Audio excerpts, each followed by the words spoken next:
What's more Kentucky than Burgoo? Hi everyone, my name is Lauren Beatty. I'm a registered dietitian and the program coordinator for the Food as Health Alliance. Burgoo is a Kentucky classic, and many families have recipes that they've passed down for generations.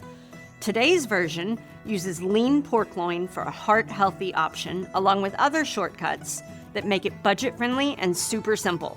Let's get started. Kentucky is known for its rich agricultural traditions, including swine farming. This recipe celebrates those roots by using lean pork loin, a tender and flavorful cut that's perfect for heart-healthy meals. Here I have some baby red potatoes that I'm just going to cut into quarters. Red potatoes are an excellent source of both soluble and insoluble fiber, especially when you leave the skin on. This fiber helps control cholesterol levels, but this is the only dicing you'll have to do for this recipe, as the rest of the recipe will make use of frozen vegetables. How easy is that? I'm actually using pork tenderloin, and this one came pre-seasoned from the grocery store.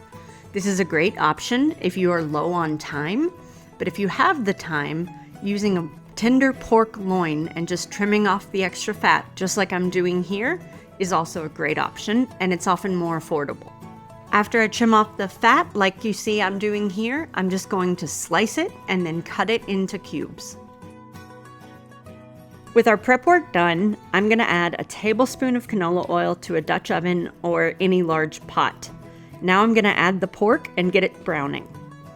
Canola oil is rich in unsaturated fats, which can help support healthy cholesterol levels, making it a great base for sautéing the pork. It's also good for cooking at high temperatures because it has a high smoke point, so it's excellent for browning meat. This lean pork loin is low in saturated fat, making it a great choice for supporting cardiovascular health. By browning the meat, we'll also add a lot of extra depth of flavor, and we'll be able to get all of these little brown bits up off the bottom when we add our broth in a minute. Before I add the other ingredients, I'm going to go ahead and add about a tablespoon of tomato paste and let it cook for just a minute. This deepens the flavor and cooks off any raw tomato taste.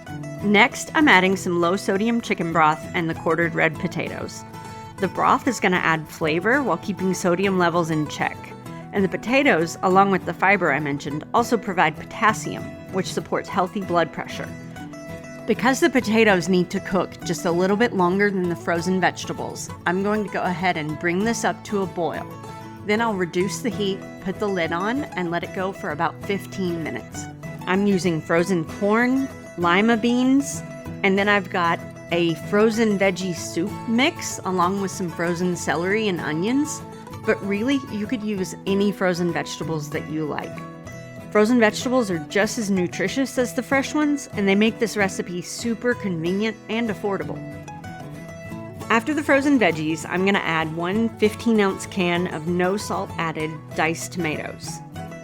Then I'll add in a tablespoon of Worcestershire sauce, some poultry seasoning, black pepper, and a bay leaf. These seasonings help build the flavor while keeping this dish heart-health friendly and the sodium low. Recipes like this connect us to Kentucky food and farming traditions, while also showing how easy it is to enjoy nutritious meals made with local ingredients. Because I used pork tenderloin today, it's only going to simmer for about another 15 minutes. If you decide to use pork loin instead, you should let it simmer for about half an hour to 45 minutes just to ensure it gets tender. Simmering helps to tenderize the pork and creates a rich, hearty dish. To finish up, serve the burgoo warm with a splash of your favorite hot sauce for extra flavor while still keeping the sodium low.